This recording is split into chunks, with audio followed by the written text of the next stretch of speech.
शिक्षण संस्थांचे प्रश्न सोडवा, नाहीतर बोर्ड परीक्षेला इमारत व मनुष्यबळ देणार नाही. रावसाहेब पाटील खजिनदार.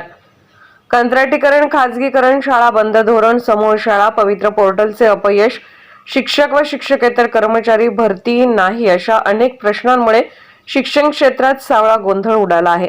त्यामुळे विद्यार्थ्यांचे अतोनात नुकसान होत आहे. हे सर्व प्रश्न सोडवण्यासाठी शासनाने तातडीने महाराष्ट्र राज्य शिक्षण संस्था महामंडळाशी चर्चा केली पाहिजे. अन्यथा महामंडळ अध्यक्ष खासदार सुप्रियाताई सुळे यांच्या आदेशानुसार फेब्रुवारी-मार्च 2023 मध्ये होणाऱ्या 10वी व 12वी बोर्डाच्या परीक्षेला इमारती व मनुष्यबळ देणार नाही असा निर्णय घेण्यात येईल असा इशारा महामंडळ खजिनदार रावसाहेब पाटील अण्णा यांनी दिला. माजी केंद्रीय मंत्री व महामंडळाचे कार्याध्यक्ष विजय नवल पाटील यांच्या अध्यक्षतेखाली आज पुणे येथील श्री खंडेराय प्रतिष्ठान बालेवाडी येथे झालेल्या महामंडळ पदाधिकारी व विभागीय पदाधिकारी यांच्या बैठकीत ते बोलत होते.